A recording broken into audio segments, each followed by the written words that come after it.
नमस्ते दोस्तों, मैं डॉक्टर धीरज भत्ते, संजीवनी महाविद्यालय चापोली। आज के इस ऑनलाइन ताशिका में आप सभी का हार्दिक स्वागत है। बीए द्वितीय वर्ष के ऐच्छिक हिंदी पाठ्यक्रम के अंतर्गत हम सरदार पूर्ण सिंह के निबंध मजदूरी और प्रेम को देख रहे हैं। आज की इस ताशिका में समाज का पालन करने वाली दूध की धारा इस शीर्षक के अंतर्गत उनके विचारों को देखते हैं। वे इसके अंतर्गत कहते हैं, एक दिन गुरु नानक यात्रा करते करते लालो नाम के एक बढ़ई के घर ठहरे। उस गांव का भागो नामक रईस बड़ा मालदार था। उस दिन भागों के घर ब्रह्मभोज था। दूर दूर से साधु आए थे। गुरु नानक का आगमन सुनकर भागों ने उन्हें भी निमंत्रण भेजा। गुरु ने भागों का अन्न खाने से इनकार कर दिया। तो इस प्रकार यह समाज का पालन करने वाली दूध की धारा के अंतर्गत सरदार पूर्ण सिंह एक उदाहरण देते हैं, एक प्रसंग बताते हैं। एक दिन गुरु नानक यात्रा करते करते एक गांव में लालो नामक एक बढ़ई के गरीब व्यक्ति के घर ठहर जाते हैं। उसी गांव में दूसरा एक रईस व्यक्ति जिसका नाम भागो है, भागो नाम का एक रईस बड़ा ही मालदार व्यक्ति था। उस दिन भागों के घर में ब्रह्म भोज का आयोजन किया गया था। भागों ने दूर दूर से अनेक साधुओं को निमंत्रित किया था। भागों को गुरु नानक के आगमन का समाचार मिलता है और जैसे ही उनको ये समाचार मिलता है तो गुरु नानक को भी वहाँ ब्रह्मभोज के लिए आमंत्रण के लिए भेजा जाता है, निमंत्रण भेजा जाता है। गुरु ने या गुरु नानक ने भागों का अन्न खाने से वो इनकार करते हैं। इस बात को लेकर भागों को बड़ा गुस्सा आता है और बड़े क्रोध के साथ उसने गुरु नानक को बलपूर्वक पकड़कर वहाँ लाने की बात करते हैं। जब उनको वहाँ उपस्थित किया जाता है और गुरु नानक को पूछा जाता है कि आप मेरे यहाँ का अन्न क्यों नहीं ग्रहण करते। उस भागो ने पूछा कि आपने मेरे यहाँ अन्न क्यों ग्रहण करने से इनकार किया। तो गुरुदेव ने उत्तर दिया, भागो को कहते हैं कि भागो अपने घर का हलवा पूरी ले आओ तो हम इसका कारण बतला दें। वह हलवा पूरी लाया तो गुरु नानक ने लालो के घर से भी, जहाँ वह उस बड़ई के घर रुके थे, उस लालो के घर से भी उसने क्या किया, मोटे अन्न की रोटी मंगवाई। उसके घर की जो रोटी है वह मंगवाई। भागों की हलवा पूरी उन्होंने एक हाथ में और भालों की मोटी रोटी दूसरे हाथ में लेकर दोनों को वह दबाते हैं। एक हाथ से लोहू टपका और दूसरे हाथ से दूध की धारा निकली। बाबा नानक का यही उपदेश वह देते हैं, जैसे कि जिस हाथ में भागों की हलवा पूरी थी उसको दबाने से उससे वह लोहू निकलता है, परंतु दूसरे हाथ में लालों की जो मोटी रोटी थी उसको दबाने के बाद उससे अर्थात वह दूध की धारा निकलती है। और वह इसका कारण बताते हुए, यानी कि भागों के घर खाना न खाने का कारण बताते हुए नानक लोगों को उपदेश देते हैं कि जो धारा भाई लालों की मोटी रोटी से निकली थी वही समाज पालन करने वाली दूध की धारा है। तो इस प्रकार जैसे कि वो मेहनत की रोटी है, जिसके कारण उस मेहनत की रोटी से अर्थात समाज का पालन करने वाली जो दूध की धारा है वो निकली है। तो इस दृष्टि से अर्थात वह जो मेहनत की रोटी है वह मेहनत की रोटी खाना चाहते हैं। आगे वो कहते हैं कि यही धारा शिव जी की जटा से और यही धारा मजदूरों की उंगलियों से निकलती है। तो इस प्रकार अगर हम मेहनत करके अगर खाते हैं तो उससे निकलने वाली जो धारा है समाज का पालन करने वाली दूध की धारा उन्होंने कही है। और इस प्रकार की जो धारा है शिव जी की जटा से और मजदूरों की हाथों से निकलती है। तो इस प्रकार दोनों का महत्वपूर्ण स्थान मानते हैं।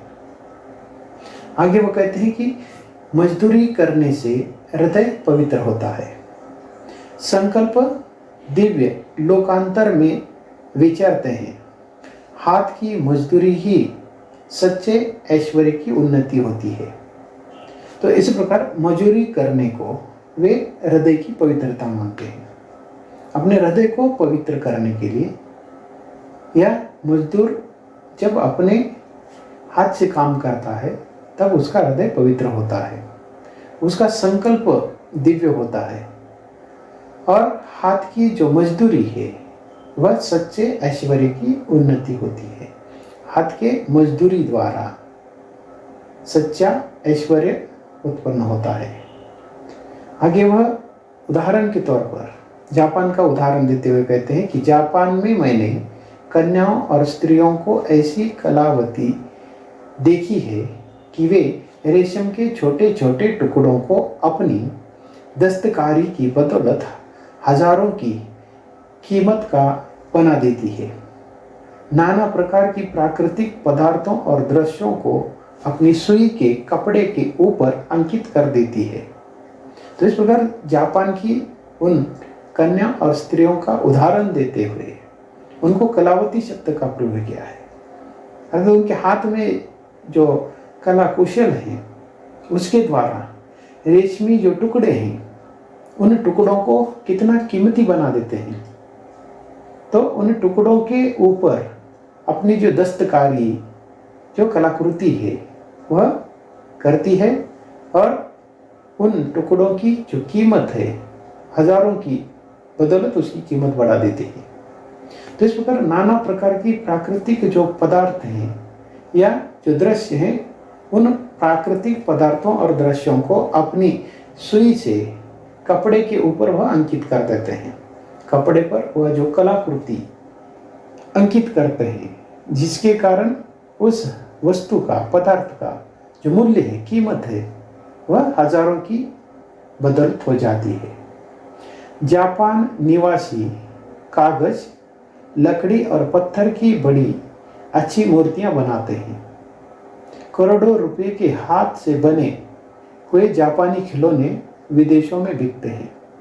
हाथ की बनी हुई जापानी चीजें मशीन से बनी हुई चीजों को मात करती है। तो इस प्रकार का उदाहरण उन्होंने दिया है।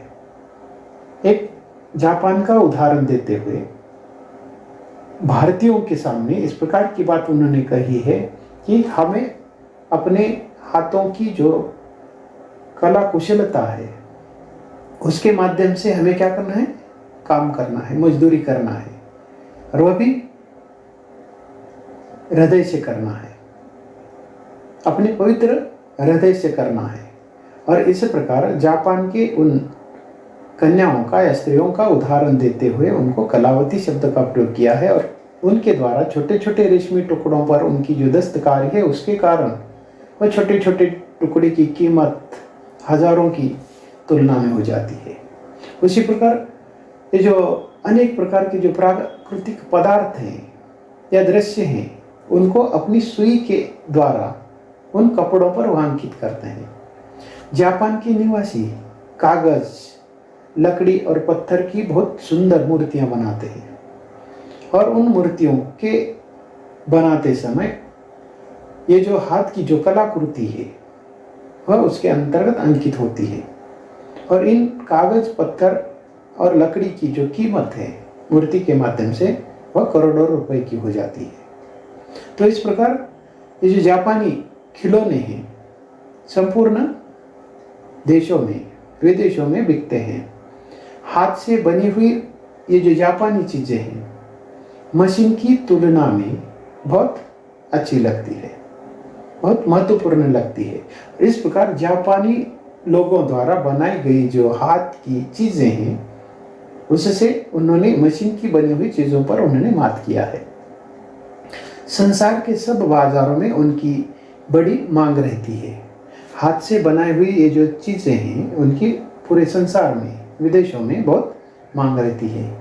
पश्चिमी देशों के लोग हाथ की बनी हुई जापान की अद्भुत वस्तुओं पर जान देते हैं, तो उसको खरीदते हैं, पसंद करते हैं। एक जापानी तत्वज्ञानी का कथन है कि हमारी 10 करोड़ उंगलियां सारे काम करती हैं, उन उंगलियों के ही बल से संभव है हम जगत को जीत लें। तो इस प्रकार अगर इस संसार को जीतना है तो इन उंगलियों से हम जीत सकते हैं। जापानी एक तत्वज्ञानी का ये कथन है कि हमारे 10 करोड़ उंगलियां इस प्रकार का काम करती हैं। लोग काम करते हैं, लोग मेहनती हैं, मेहनत करते हैं, मजदूरी करते हैं, और ये जो मजदूरी है उस मजदूरी के कारण जापान का जो नाम है वह पूरे संसार में लोग लेते हैं। जब तक धन और ऐश्वर्य की जन्मदात्री हाथ की कारीगरी की उन्नति नहीं होती तब तक भारतवर्ष ही क्या किसी भी देश या जाति की दरिद्रता दूर नहीं हो सकती। तो इस प्रकार सरदार पूर्ण सिंह इस प्रकार का उपदेश करते हैं, इस प्रकार की सलाह देते हैं। अगर अपने देश की यानी कि भारतवर्ष की अगर उन्नति करनी है तो हमें क्या करना है, अर्थात ये जो धन ऐश्वर्य है, कौन सा धन ऐश्वर्य उन्होंने हाथ को माना है, तो इस हाथ की बनी हुई जो कारीगरी से जब तक हम कार्य नहीं करते हैं तब तक भारतवर्ष की उन्नति नहीं होगी, या किसी भी देश की इस प्रकार की जो उन्नति है वह हाथ के कारीगरों से होती है। लोगों को जब तक काम नहीं मिलता, लोग जब तक काम नहीं करेंगे, अपने हाथ से इस प्रकार की वस्तुएं नहीं बनाएंगे, तब तक देश की उन्नति असंभव है। देश की या किसी भी जाति की दरिद्रता को दूर करने का जो सलाह है वह सरदार पूर्ण सिंह यहाँ देते हैं।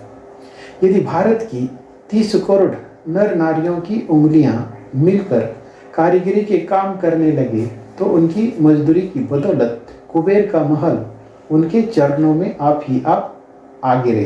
तो इस प्रकार अगर भारत की ये जो महिला है, जनता है, नर नारियां हैं, वह अपनी उंगलियों से हर कोई अगर इस प्रकार का काम करता है, इस प्रकार की मजदूरी करता है, तो कुबेर का जो महल है वह उनके चरणों में आकर गिर जाने की बात करते हैं। अर्थात हर एक के पास जो धन है, ऐश्वर्य है, उसकी कमी न रहने की बात वो करते हैं। अन्न पैदा करना तथा हाथ की कारीगरी और मेहनत से जड़ पदार्थों को चैतन्य चिन्ह से सुसज्जित करना, शुद्र पदार्थों को अमूल्य पदार्थों में बदल देना इत्यादि कौशल्य ब्रह्मरूप होकर धन और ऐश्वर्य की सृष्टि करते हैं। तो इस प्रकार अन्न पैदा करना, जैसे कि किसान अन्न पैदा करता है, हर एक व्यक्ति को अपनी जो मेहनत है वह करनी चाहिए। तो इस प्रकार हाथ की जो कारीगरी है, इस हाथ की कारीगरी से जो भी जड़ पदार्थ है, निर्जीव पदार्थ है, उसमें एक प्रकार का चैतन्य भर देना चाहिए, उसको सुसज्जित करना है, उसको सजीव बनाना है।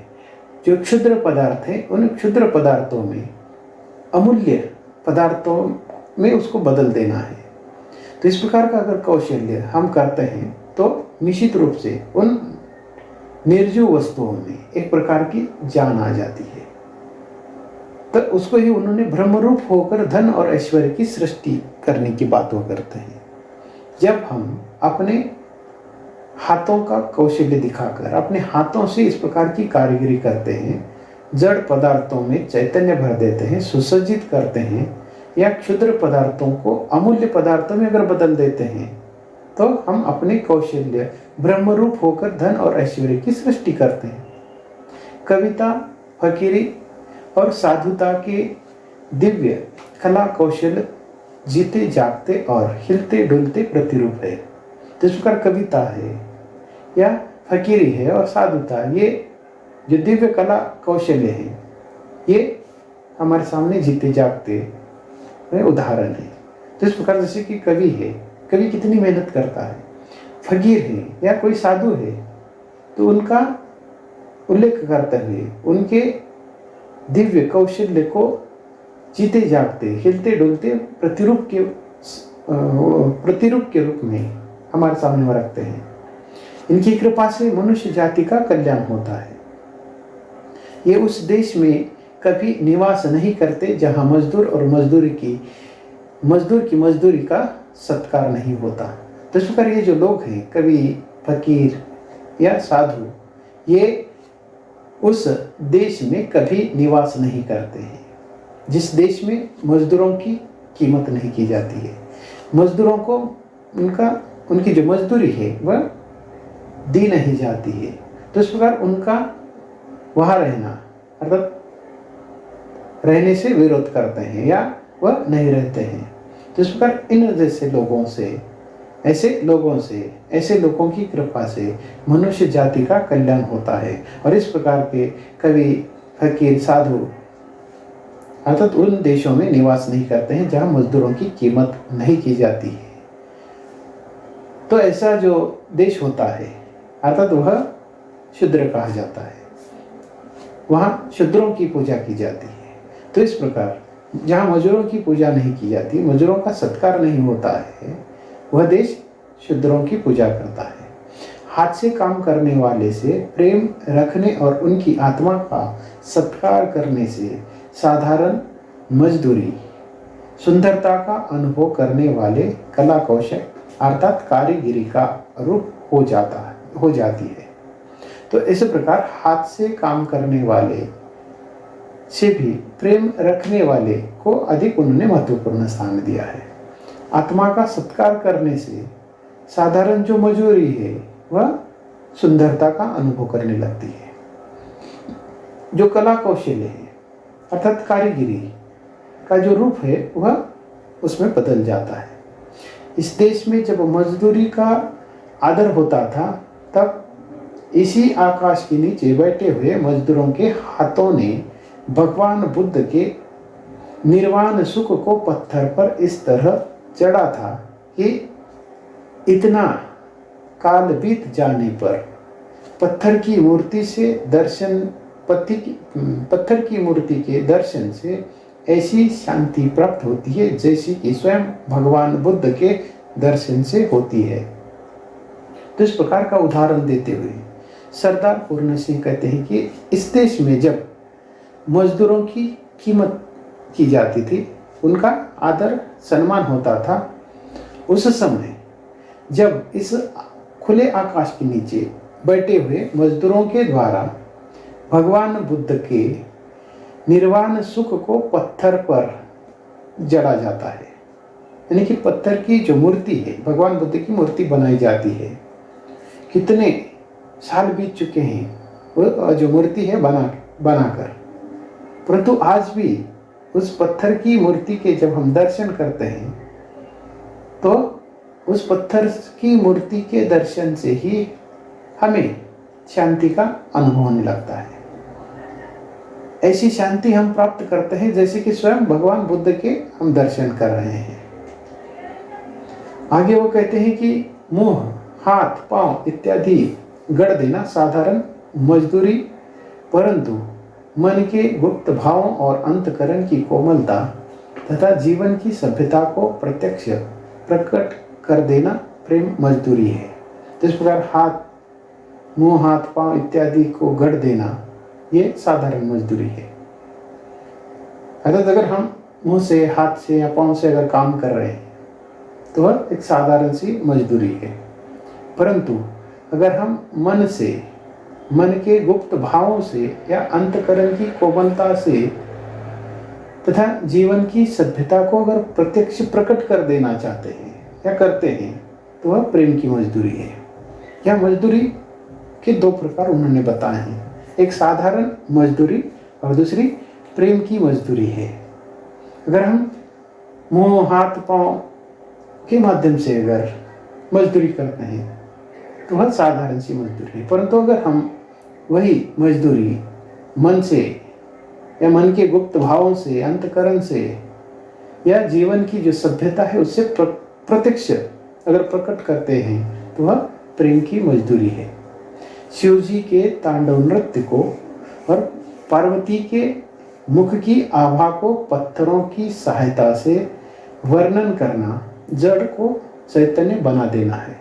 जिस प्रकार जैसे कि शिव जी का जो तांडव नृत्य है और पार्वती के मुख की शोभा को पत्थरों की सहायता से वर्णन करना जड़ को चैतन्य बना देना है, जो निर्जीव है उसको सजीव कर देना है। इस देश में कारीगिरी का बहुत दिनों से अभाव है। जिस प्रकार की जो कारीगिरी है इसके पूर्व बहुत थी, परंतु सरदार पूर्ण सिंह के अनुसार वर्तमान समय में इस प्रकार की कारीगिरी का अभाव देखने को मिल रहा है। मोहम्मद ने जो सोमनाथ के मंदिर में प्रतिष्ठित मूर्तियां तोड़ी थी उससे उनकी कुछ भी वीरता सिद्ध नहीं होती है। तो इस प्रकार मोहम्मद ने जो सोमनाथ के मंदिर को उन्होंने बार बार लूटा, वहां की जो मूर्तियां हैं उन्होंने तोड़ी। तो इस प्रकार की मूर्तियां तोड़ने में कोई भी वीरता नहीं है। तो उन्होंने अपनी जो वीरता है वो किस प्रकार सिद्ध की है? मूर्तियां तोड़ने से कोई वीर हो सकता है? तो उन्होंने उसको वीर नहीं कहा है, ये वीरता का काम नहीं कहा है। तो वीरता उसमें वो देखते हैं, उन मूर्तियों को तो हर कोई तोड़ सकता था। उसकी वीरता की प्रशंसा तब होती है जब वह यूनान की प्रेम मजदूरी अर्थात वहां लोगों के हाथ की अद्वितीय कारीगरी प्रकट करने वाली मूर्तियां तोड़ने का साहस करता था। तो इस प्रकार सरदार पूर्ण सिंह का कहना है कि मोहम्मद के द्वारा सोमनाथ मंदिर की मूर्तियां तोड़ना कोई बड़ी वीरता नहीं है, उन्होंने कोई वीरता सिद्ध नहीं की है। इस प्रकार की मूर्तियां तो कोई भी तोड़ सकता है, परंतु अगर वीरता ही दिखाना है या वीरता की प्रशंसा तब होती है जब यूनानी लोग अपने अंतकरण से, मन के गुप्त भावों से, अंतकरण की कोमलता से जो मूर्तियां बनाते हैं, जिन मूर्तियों के अंदर प्रेम है, तो इस प्रकार की मूर्तियां अगर वो तोड़ते हैं तो उसमें वो वीरता है। तो इस प्रकार उनकी वीरता की प्रशंसा तो इस प्रकार की यूनानी जो मूर्तियां हैं वह तोड़ने से होती है। अर्थात वहाँ लोगों के हाथ की जो अद्वितीय कारीगरी है वह प्रकट करने वाली जो मूर्तियां हैं तोड़ना ही साहस का काम है। वहाँ की मूर्तियां तो बोल रही है, वे जीती जागती है, मुर्दा नहीं है। तो इस प्रकार जैसे कि यूनानी ये जो मूर्तियां हैं वह तो जीती जागती बोलती मूर्तियां हैं, वह मुर्दा नहीं है। और इस प्रकार की मूर्तियों को तोड़ना ही अर्थात अपनी वीरता दिखाना है। इस समय के देवस्थानों में स्थापित मूर्तियां देखकर अपने देश की आध्यात्मिक दुर्दशा पर लज्जा आती है। तो इस प्रकार हमारी जो मूर्तियां हैं अर्थात हमारे देश की मूर्तियों की वो बात कर रहे हैं, देवस्थानों में स्थापित मूर्तियों को देखकर अपने देश की आध्यात्मिक जो दुर्दशा है उसकी लज्जा आती है। उसने तो यदि अनपढ़ पत्थर रख दिए जाते हैं तो अधिक शोभा पाते हैं। इस प्रकार जैसे कि इस प्रकार की जो मूर्तियां हैं उसमें वह सौंदर्य नहीं है, उसमें वह मन का भाव नहीं है, वह अंतकरण की कोमलता नहीं है। इस प्रकार की मूर्तियों के बजाय अगर हम एक आध अनगढ़ पत्थर अगर उनके सामने रखते हैं, उन मूर्तियों के सामने, तो उसकी शोभा और अधिक बढ़ जाती है। जब हमारे यहाँ के मजदूर, चित्रकार तथा लकड़ी और पत्थर पर काम करने वाले भूखों मरते हैं, तब हमारे मंदिरों की मूर्तियाँ कैसे सुंदर हो सकती है। तो इस प्रकार का प्रश्न उन्होंने उपस्थित किया है। हमारे देश के जो मजदूर हैं, हमारे देश के जो चित्रकार हैं, लकड़ी और पत्थर पर काम करने वाले ये जो कारागिर हैं, अगर वो भूखे मरते हैं तो हमारे मंदिरों की मूर्तियां सुंदर कैसे हो सकती हैं? अर्थात वह अगर भूखे मरते हैं तो इस प्रकार की जो मूर्तियां हैं वह सुंदर नहीं बन सकती हैं। उन मूर्तियों में जो जान है वह नहीं भर सकते हैं, क्योंकि वह भूखे हैं, उनका पेट नहीं भरता है, उनको ठीक मजदूरी नहीं मिलती है। तो इस प्रकार का प्रश्न वो उपस्थित करते हैं कि अगर ये मजदूर चित्रकार या इस प्रकार का काम करने वाले लोग अगर भूखे मरते हैं तो हमारे मंदिरों की मूर्तियां कैसे सुंदर हो सकती हैं? ऐसे कारागिर तो यहाँ शूद्र के नाम से पुकारे जाते हैं। याद रखिए, बिना शूद्र राजा के मूर्ति पूजा क्यों कृष्ण और शालिग्राम के छुछुरेपन से दरिद्रता को प्राप्त हो रहे हैं। यही कारण है जो आज हम जातीय दरिद्रता से पीड़ित हैं। तो इस प्रकार का जो जो भाव है सरदार पूर्ण सिंह यहाँ व्यक्त करते हैं। तो इस प्रकार की जो मूर्तियाँ हैं अर्थात मन के हृदय से, अंतकरण से बनाने की बात वो कर रहे हैं। ऐसे जो कारागिर है वो यहाँ शूद्र के नाम से पुकारे जाते हैं। तो इस प्रकार जो कारागिर भूखे मरते हैं तो ऐसे कारागिर या ऐसा जो देश है वह शूद्र के नाम से जाना जाता है। और इस प्रकार का उन्होंने सलाह देते हुए वो कहते हैं कि याद रखिए, बिना क्षुद्र राजा के मूर्ति पूजा, इस प्रकार अगर यहाँ क्षुद्रता है, वहाँ का जो राजा है मूर्ति पूजा करता है कि वह कृष्ण और शालिग्राम की जो मूर्तियाँ हैं तो उसमें भी वह छिछुरापन देखते हैं, उसमें वह दरिद्रता को प्राप्त कर रहे हैं।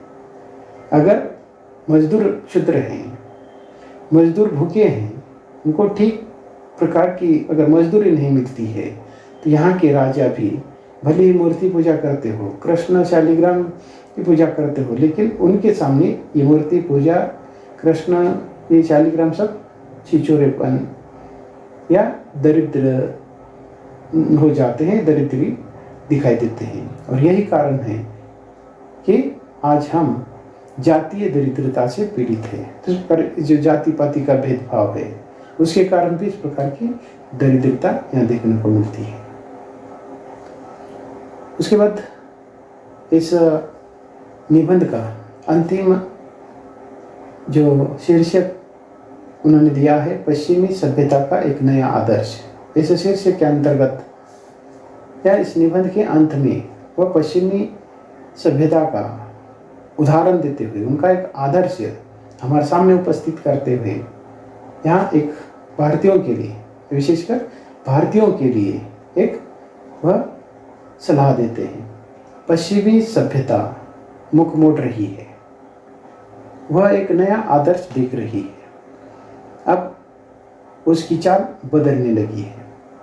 वह कलों की पूजा को छोड़कर मनुष्यों की पूजा को अपना आदर्श बना रहे हैं। इस आदर्श के दर्शाने वाले देवता रस्किन और टॉल्स्टॉय आदि है। तो इस प्रकार जैसे कि रस्किन और टॉल्स्टॉय का उदाहरण देते हुए पश्चिमी सभ्यता क्या कर रही है, ये जो कला है, कौन सी कला, मशीनों के द्वारा बनाई जाने वाली या मशीन, उसकी ओर मुंह मोड़ रही है और उसके स्थान पर एक नया जो आदर्श है वो खोज रही है।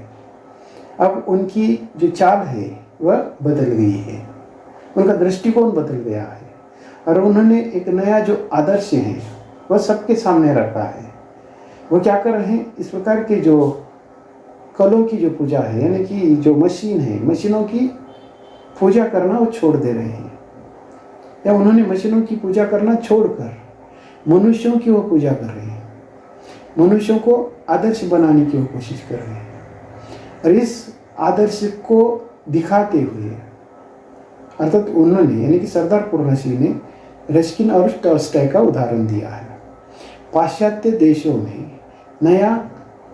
नई जो प्रभात है होने वाली है, वहाँ के जो गंभीर विचार वाले लोग इस प्रभात का स्वागत करने के लिए उठ खड़े हुए हैं।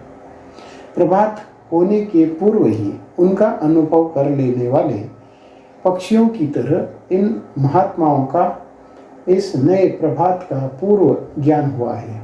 तो इस प्रकार जैसे कि एक और रस्किन और टॉल्स्टॉय द्वारा एक नया जो आदर्श है संसार के सामने रखने का प्रयास हो रहा है, तो इस प्रकार के गंभीर विचार वाले जो लोग हैं तो इन नए आदर्श का स्वागत करने के लिए तैयार है।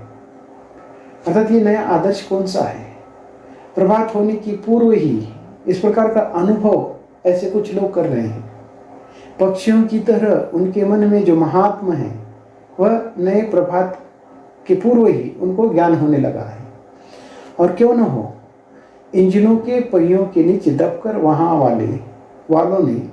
वालों के भाई बहन नहीं उनकी सारी जाति पिस गई, उनके जीवन के धुरे टूट गए, उनका समस्त धन घरों से निकलकर एक ही दो स्थानों में एकत्र हो गया। साधारण लोग मर रहे हैं, मजदूरों के हाथ पांव फट रहे हैं, लूह चल रहा है, सर्दी से ठिठक रहे हैं। एक तरफ दरिद्रता का अखंड राज्य है तो दूसरी तरफ अमीरी का चरम दृश्य। परंतु अमीरी भी मानसिक दुखों से विमर्दित है। मशीनें बनाई तो गई थी मनुष्यों का पेट भरने के लिए, मजदूरों को सुख देने के लिए, परंतु वे काली काली मशीनों की काली बनकर उन्हीं मनुष्यों का भक्षण कर जाने के लिए मुख खोल रही है। प्रभात होने पर ये काली काली बलाएं दूर होगी, मनुष्य के सौभाग्य का सूर्योदय होगा। तो इस प्रकार इस पश्चिमी सभ्यता का एक नया आदर्श हमारे सामने रखते हुए सरदार पूर्ण सिंह पश्चिमी देशों में जो नई प्रभात की बात कर रहे हैं, एक नए आदर्श की बात कर रहे हैं, एक नया जो विकास है उसकी बात करते हुए, जैसे कि वहाँ के जो इंजन है, मशीन है, मशीनों के नीचे जो मजदूर है, गरीब जनता है, वह दबने की बात उन्होंने कही है। इसका मतलब कि वह मशीनों के कारण लोग भूखे मर रहे हैं, उनके हाथ को काम नहीं मिल रहा है, जिसके कारण वहाँ इस प्रकार की जो गरीबी है, जैसे कि मजदूरों के हाथ पांव टूटने की बात वो कर रहे हैं, उनका लहू न चलने की बात वो कर रहे हैं, दरिद्रता का अखंड जो राज्य है प्रस्तावित होने की बात कर रहे हैं। परंतु ये जो नई जो प्रभात है जिसके माध्यम से जो अमेरिकी जो मानसिकता है वह दुखों में बदलने की वो बात करते हुए, ये जो मशीनें हैं, मशीनों का उद्देश्य उन्होंने बताया कि मशीनें क्यों बनाई गई थी, तो मनुष्यों का पेट भरने के लिए, मजदूरों के सुख के लिए, उसके कल्याण के लिए बनाई गई थी। परंतु इन्हीं काली काली मशीनों के कारण ये जो मजदूर हैं अर्थात यह मनुष्य, वह मनुष्यों का भक्षण कर रही है। तो इस प्रकार ये जो प्रभात है, ये जो विकास है, इस प्रभात होने के ये जो काली काली जो बलाएं हैं दूर होने की बात सरदार पूर्ण सिंह करते हैं। इस प्रकार जो मशीन है, इन मशीनों की पूजा को छोड़ते हुए पश्चिमी लोग क्या कर रहे हैं, मनुष्यों की पूजा कर रहे हैं, मनुष्यों को अपना आदर्श मान रहे हैं, मजदूरी को आदर्श मान रहे हैं, जिसके कारण मनुष्य का जो सौभाग्य है उसका सूर्योदय होने की बात सरदार पूर्ण सिंह करते हैं। आगे वो कहते हैं, शोक का विषय है कि हमारे और अन्य पूर्वी देशों में लोगों को मजदूरी से लेश मात्र भी प्रेम नहीं है, पर वे तैयारी कर रहे हैं पूर्वोक्त काली मशीनों का आलिंगन करने की। पश्चिम वालों के तो ये गले पड़ी हुई बहती नदी की काली कमली हो रही है, वे छोड़ना चाहते हैं परंतु काली कमली उन्हें नहीं छोड़ती। तो इस प्रकार जैसे कि एक और पूर्वी देशों की तुलना में ये जो पश्चिमी देश हैं, पश्चिमी देशों में क्या कर रहे लोग, ये जो मशीनें हैं उन मशीनों को दूर करने की कोशिश कर रहे हैं, उनको दूर कर रहे हैं। मनुष्य को मजदूरी देने का, उनको काम देने का प्रयास कर रहे हैं, उनका जो मूल्य है बढ़ाने का प्रयास कर रहे हैं। परंतु जो पूर्वी देश हैं, पूर्वी देशों के लोग क्या कर रहे हैं, मजूरी से, अर्थात उनको लेश मात्र भी बिल्कुल प्रेम दिखाई नहीं देता है। तो ये मशीनों को अपना रहे हैं, मशीनों की पूजा कर रहे हैं। परंतु पश्चिमी देशों में, अर्थात ये जो मशीन है, मशीनों को दूर करते हुए वहाँ मजदूरों की या मनुष्य की पूजा कर रहे हैं। तो इस प्रकार आगे वो कहते हैं कि देखेंगे पूर्व वाले किस कमली को छाती से लगाकर कितना आनंद अनुभव करते हैं। यदि हम में से हर आदमी अपनी 10 उंगलियों की सहायता से साहसपूर्ण अच्छी तरह काम करे तो हम मशीनों की कृपा से बड़े हुए परिश्रम वालों को वाणिज्य के जातीय संग्राम में सहज ही पछाड़ सकते हैं। सूर्य तो सदा पूर्व से ही पश्चिम की ओर जाता है, पर आओ पश्चिम से आने वाली सभ्यता के नए प्रभात को हम पूर्व से भेजें। इस प्रकार जैसे कि ये जो पश्चिमी देशों में इस प्रकार जो नया एक आदर्श जो प्रस्तापित हो रहा है उसको इधर पूर्व की ओर अपने देश में लाने की वो बात कर रहे हैं, उनका अनुसरण करने की बात कर रहे हैं। उनकी जो ये पश्चिमी वाली जो सभ्यता है उसके द्वारा अपने भी देश में एक नया जो प्रभात है वह उसका स्वागत करने की वो बात कर रहे हैं। तो इस प्रकार जैसे कि इस परिचित के माध्यम से सरदार पूर्ण सिंह मजदूरों के हाथों को काम देने की वो बात करते हैं, मजदूरों की पूजा करने की वो बात करते हैं, मशीनों को दूर करने की वो बात करते हैं। आगे वो कहते हैं कि इंजनों की वह मजदूरी किस काम की जो बच्चों, स्त्रियों और कारागिरों को ही भूखा नंगा रखती है और केवल सोने, चांदी, लोहे आदि धातुओं का ही पालन करती है। पश्चिम को विदित हो चुका है कि इनसे मनुष्य का दुख दिन पर दिन बढ़ता है। तो इस प्रकार जैसे कि ये जो इंजन है, मशीन है, तो मशीनों के द्वारा जो मजदूरी या काम किया जाता है, इन मशीनों के द्वारा काम करने से हमारे जो बच्चे हैं, स्त्रियां हैं या जो भी कारागिर हैं वह भूखे मर रहे हैं। तो दूसरी ओर सोने, चांदी, लोहे आदि जो धातुओं का ही यहाँ पालन हो रहा है। ये जो निर्जीव वस्तुएं हैं, इन निर्जीव वस्तुओं को महत्व दिया जा रहा है। ये जो सजीव है, जिनमें मनुष्य हैं, स्त्रियां हैं, बच्चे हैं, कारागिर हैं, वह भूखे मर रहे हैं। परंतु पश्चिमी देशों के अंतर्गत पश्चिमी लोगों को इस बात का पता चल चुका है और उन्होंने मनुष्य के जो दुख हैं अर्थात, तो इस प्रकार इंजनों को या मशीनों के द्वारा काम करने से मनुष्य का जो दुख है वह दिन ब दिन बढ़ता जा रहा है। भारतवर्ष जैसे दरिद्र देश में मनुष्य के हाथों की मजदूरी के बदले कलों के काम लेना काल का डंका बजाना होगा। तो इस प्रकार भारतवर्ष में पहले से ही जो दारिद्र्य है बहुत है, और इस प्रकार अगर हम मनुष्यों के हाथों को मजदूरी देने के बजाय अगर ये जो काली मशीनें हैं और उनके द्वारा अगर काम करते हैं तो हमारा डंका ही बच जाएगा। हमारे देश में ये जो दरिद्रता है और अधिक फैल जाएगी, बढ़ जाएगी। दरिद्र प्रजा और भी दरिद्र होकर मर जाएगी। चेतन से चेतन की वृत्ति होती है। मनुष्य तो मनुष्य ही सुख दे सकता है।